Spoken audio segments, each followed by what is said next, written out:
नमस्कार, मी साक्षी काळे. आपण पाहत आहात लाईव्ह महाराष्ट्र.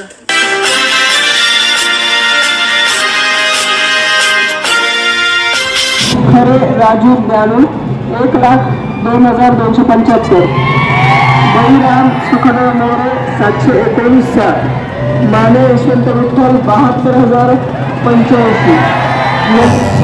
आज या ठिकाणी या मोहोळ तालुक्यामध्ये अनेक वर्ष झालं एखादी सत्ता आणि त्या सत्तेच्या माध्यमातून मोहोळ तालुक्यातल्या सर्वसामान्य जनतेला ब्रिटिश पकडण्याचं काम या ठिकाणी त्या तालुक्याच्या नेतृत्व माजी आमदार यांनी केलं आणि याच्या विरोधामध्ये या मोहोळ तालुक्यातला मतदार एक संघ झाला आणि ज्या वेळेला मोहोळ तालुक्यातला मतदार सर्वसामान्य जनता एक संघ होती त्यावेळेला अशा प्रकारचा निकाल या महाराष्ट्रामध्ये या भारत देशामध्ये या ठिकाणी अशा प्रकारचा होत असतो आणि आता अन्याय या मोहोळ शहरातल्या जनतेवर होणार नाही. आता कायद्याचं राज्य येणार आहे आणि मी सांगितलं होतं हे मोहोळ शहर अनगरला पुरून उरलेलं आहे.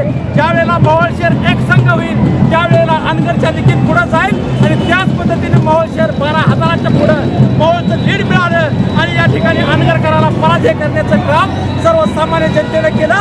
त्याबद्दल इथल्या सर्वसामान्य जनतेचं मी नतमस्तक होतो आणि हा विजय आम्ही उन्माद करणार नाही तर हात जोडून आम्ही ही विजय स्वीकार करतो. अशा प्रकारचं या ठिकाणी मोहोळ तालुक्यातल्या सर्वसामान्य मतदाराला या ठिकाणी मनापासून या ठिकाणी त्यांचं अभिनंदन करतो.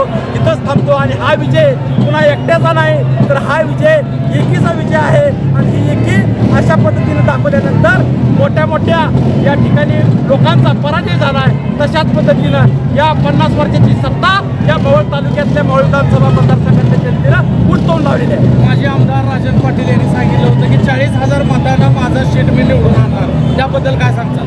मला आवर्जून या ठिकाणी सांगायचं आहे कशाच्या जीवावर या ठिकाणी माझे आमदार अशा पद्धतीने वक्तव्य करत होते.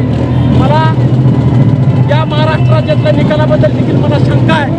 आपल्या मोहोळमध्ये देखील घावलेले मोबाईल याबद्दल देखील मला शंका आहे म्हणून या ठिकाणी मी पोलीस स्टेशनला कळवलं होतं.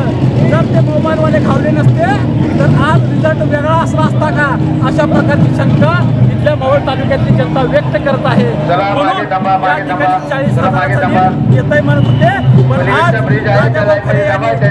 मोहोळ तालुक्यातल्या मोहोळ विधानसभा मतदारसंघातल्या सर्वसामान्य जनतेच्या जीवावर अनगरकरांचा या ठिकाणी पराजय करण्याचं काम केलेलं आहे. त्यामुळं अनगरकराची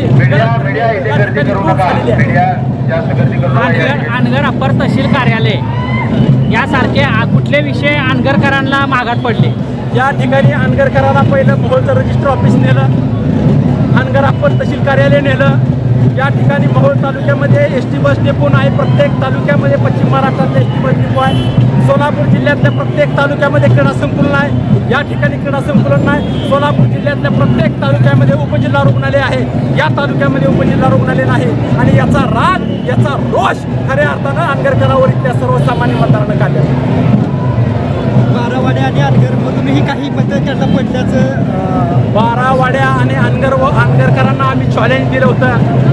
तुमची कितीही 100% जरी मोहोळ शहरातला सर्वसामान्य मतदारांना एक झालेला आहे आणि मोहोळ शहरातल्या मतदारांनी 12 वाड्यावर या ठिकाणी मात केलेली आहे.